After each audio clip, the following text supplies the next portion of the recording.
इंसानी स्मगलर्स से लेकर FIA के एहलकारों और अफसरों तक और फिर खुद DG FIA तक तारकीन वतन की कश्तियां डूबने के बाद हुकूमती कार्रवाइयों का दायरा वसी होता जा रहा है और साथ ही इन कार्रवाइयों पर सवाल भी उठ रहा है। पहले जून 2023 में 200 से जायद पाकिस्तानी यूनान के करीब समंदर में डूबकर हलाक हो गए। फिर सिर्फ एक माह पहले गुज़िश्ता साल दिसंबर में भी इसी तरह का एक वाक़या पेश आया था, जिसमें लीबिया से यूनान जाते हुए गैर कानूनी तारकीन वतन की कश्ती हादसे का शिकार हो गई थी और इसमें तकरीबन 40 पाकिस्तानी मारे गए थे। और फिर 16 जनवरी को मगरबी अफ्रीका के रास्ते गैर कानूनी तौर पर स्पेन जाने वाली कश्ती हादसे का शिकार हो गई थी, जिसमें 44 पाकिस्तानियों समेत 50 अफराद मारे गए थे। इन दोनों वाक़यात के बाद इदारे हरकत में आ गए थे और इंसानी स्मगलर्स के खिलाफ क्रैकडाउन शुरू हुआ। मुतादिद गिरफ्तारियां भी हुई, हत्ता कि FIA ने अपने 35 एहलकार भी बरतरफ कर दिए, जबकि 13 के खिलाफ मुकदमात भी दर्ज कर लिए। गुज़िश्ता रोज़ ही ये खबर भी आई कि DG FIA ने यूनान कश्ती हादसे की तहकीकात के नतीजे में FIA के 3 मजीद अफसरान समेत 10 एहलकारों को नौकरी से बरतरफ कर दिया है। और अब आज ये खबर आ गई है कि कश्ती हादसात और लोगों की गैर कानूनी हिजरत रोकने में नाकामी पर DG FIA को ही ओहदे से बरतरफ कर दिया गया है। DG FIA अहमद इसहाक जहांगीर को ओहदे से हटाकर OSD बनाने का नोटिफिकेशन जारी कर दिया गया है और जियो न्यूज़ के ज़राए के मुताबिक वज़ारत दाखिला ने DG FIA की बरतरफी के लिए वज़ीर आज़म को समरी भिजवाई थी, जिस पर वज़ीर आज़म शहबाज शरीफ ने DG FIA को ओहदे से हटाने की मंजूरी दे दी।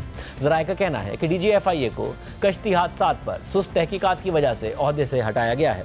वज़ीर आज़म के अहकामात के मुताबिक कश्ती हादसात पर तहकीकात तेज़ी से नहीं की गई। बड़े पैमाने पर गैर कानूनी हिजरत की रोकथाम न होना भी DG FIA की बरतरफी की वजह बनी है। इससे पहले गुज़िश्ता रोज़ तर्जुमान FIA ने बताया था कि यूनान कश्ती हादसे में मुलविस एक इंस्पेक्टर, 2 सब इंस्पेक्टर्स, 2 हेड कांस्टेबल्स और 8 कांस्टेबल्स नौकरी से बर्खास्त कर दिए गए हैं, जबकि DG FIA ने 3 कांस्टेबल्स की तरक्की रोकने के अहकामात भी दिए हैं। सज़ा पाने वाले एहलकार फैसलाबाद एयरपोर्ट पर तैनात थे। इससे कुछ दिन पहले FIA की इंक्वायरी रिपोर्ट में ये हक़ाइक़ भी सामने आए थे कि यूनान कश्ती हादसे के मुतासरा नौजवानों को फैसलाबाद एयरपोर्ट पर ना रोकने के लिए FIA के 18 एहलकारों ने पैसों के एवज़ ताउन किया था। इस हवाले से FIA के 18 एहलकारों के इंसानी स्मगलरों से राब्तों का इंकिशाफ हुआ था, जिन्हें मुकदमा दर्ज करके गिरफ्तार कर लिया गया था। इंक्वायरी रिपोर्ट के मुताबिक एयरपोर्ट पर तैनात अमले ने इंसानी स्मगलरों से ताउन करने के बदले पैसे लिए थे और कांस्टेबल मोहम्मद शहजाद के जरिए इंसानी स्मगलरों से डील की थी। अमले ने इंसानी स्मगलरों से फी मुसाफिर क्लियरेंस के बदले 25,000 रुपये वसूल किए, जबकि 4 नौजवानों को एयरपोर्ट से गुजारने के बदले 1 लाख रुपये वसूल किए गए। दूसरी तरफ कश्तियों के जरिए यूरोप जाने की कोशिश में इंसानी स्मगलिंग का निशाना बनने वाले पाकिस्तानियों की कहानियां भी सामने आ रही हैं और ये वाज़ेह हो रहा है कि पैसे वाले अफराद इसका निशाना बन रहे हैं। अल जज़ीरा के लिए आबिद हुसैन की रिपोर्ट के मुताबिक रिहान असलम का ख़ानदान ट्रांसपोर्ट और गाड़ियां किराए पर देने का कारोबार करता है और ग्रोसरी स्टोर चलाता है। 5 माह पहले 34 साला रिहान ने अपनी टोयोटा गाड़ी एक ऐसे एजेंट को 45 लाख रुपए यानी $16,000 अदा करने के लिए फ़रोख्त कर दी, जिसने यूरोप में मुस्तकबिल की तलाश के लिए गुजरात का गांव छोड़ने में रिहान की मदद करना थी। 2 बेटियों और एक बेटे का बाप रिहान उन 86 अफराद में शामिल था जो 2 जनवरी को एक मुसाफिर कश्ती में सवार हुए थे। 13 दिन से ज़्यादा समंदर में फंसी हुई कश्ती को बिलाखिर मराकश के हुक्काम ने बचा लिया था, लेकिन उसमें सिर्फ 36 अफराद जिंदा बच सके थे। मरने वालों में रिहान भी शामिल था। रिहान के बड़े भाई इकराम असलम ने अल जज़ीरा को बताया कि वो किसी न किसी तरह यूरोप जाना चाहता था, ये उसका ख्वाब था और उसने हमें कहा कि उसकी राह में कोई रुकावट न डालें। अल जज़ीरा की रिपोर्ट के मुताबिक ये सानेहा अपने पीछे कई सवालात छोड़ गया है, यानी कश्ती पर सवार लोग कैसे मौत का शिकार हुए, वो मगरबी अफ्रीका से यूरोप का सफ़र क्यों कर रहे थे, जो कि पाकिस्तानी तारिकीन वतन के लिए एक गैर मुतवक्के और नया रास्ता है। और रिहान जैसे लोग माली तौर पर मुस्तहकम ख़ानदानों से ताल्लुक़ रखने के बावजूद यूरोप जाने के लिए अपनी जान को ख़तरे में क्यों डाल रहे थे। मुतासरीन के अहले खाना का दावा है कि उनके प्यारों को जहाज़ पर से नीचे फेंकने से पहले मारा पीटा गया और तशद्दुद का निशाना बनाया गया। 49 साला इकराम असलम के मुताबिक उनके गाँव के जिंदा बच जाने वालों ने बताया कि एक और कश्ती पर सवार बहरी कज़ाकों ने उन पर हमला कर दिया, उनका सामान चुरा लिया और कुछ लोगों को समंदर में फेंकने से पहले मुसाफिरों पर हथौड़ों से तशद्दुद किया। इकराम असलम के मुताबिक जिंदा बच जाने वाले कुछ लड़कों ने बताया कि किस तरह कज़ाकों ने 1 हफ्ते तक उनकी कश्ती पर बार बार हमला किया, लोगों को तशद्दुद का निशाना बनाया और जहाज से नीचे फेंक दिया। इसी तरह की बात गुजरात के करीब एक गांव से ताल्लुक़ रखने वाले ताजिर चौधरी एहसन ने भी बताई, जिन्होंने अपने 2 भतीजों आतिफ शहजाद और सुफियान अली को खो दिया है। दोनों ने एजेंटों को 35 लाख रुपए यानी $12,500 अदा किए थे।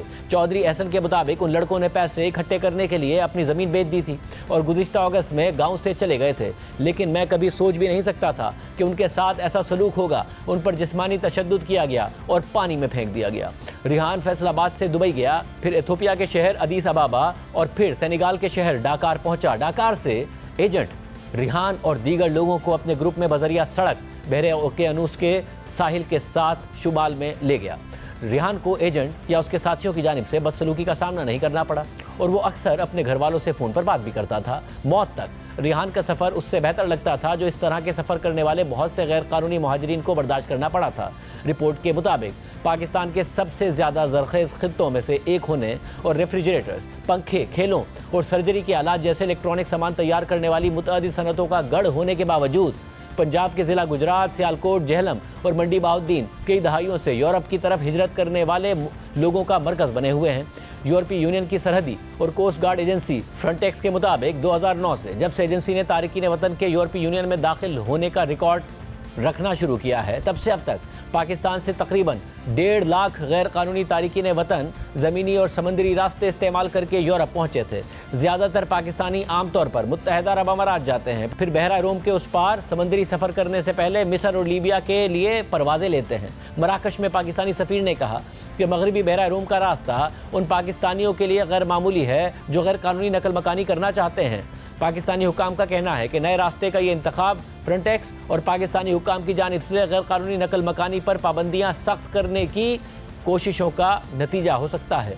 मजमूई तौर पर अक़वाम मुत्तहिदा के हाई कमिश्नर बराए मुहाजिरीन के मुताबिक 2024 में तकरीबन 2 लाख अफराद बहरा रोम के मुख्तलिफ रास्तों से यूरोप पहुँचे, जबकि कम अज़ कम 2824 को मुर्दा या लापता अफराद करार दिया गया। फ्रंटेक्स ने 2024 में यूरोपीय यूनियन में गैर कानूनी दाखिले में 38% कमी रिपोर्ट की, जो कि 2021 के बाद सबसे कम शरह है। फ्रंटेक्स के आदाद शुमार से पता चलता है कि 2023 में 10,000 पाकिस्तानियों ने यूरोप का रुख किया और अगले साल ये तादाद निस्फ रह गई, जब तकरीबन 5,000 पाकिस्तानी ज़मीन या समंदरी रास्तों से गैर कानूनी तरीक़ों से यूरोप में दाखिल हुए। पाकिस्तानी हुकाम का कहना है कि जून 2023 में कश्ती डूबने के बाद से उन्होंने इंसानी स्मगलिंग के नेटवर्क्स को रोकने के लिए अपनी स्क्रीनिंग को बढ़ाया और बेहतर किया है, लेकिन स्मगलरों ने जवाब में नए रास्ते तलाश कर लिए हैं। FIA के अफसर मुनीर मसूद ने अल जज़ीरा को बताया कि ये बिल्ली और चूहे का खेल है, क्योंकि हम स्मगलिंग के नेटवर्क का सुराग लगाते रहते हैं और वो लोगों को राग़िब करने के लिए मुख्तलिफ नए रास्ते तलाश करते रहते हैं। रिपोर्ट के मुताबिक 2003 में खुद इकराम असलम ने भी ज़मीनी रास्ते से यूनान जाने के लिए एक ख़तरनाक सफ़र की कोशिश की थी।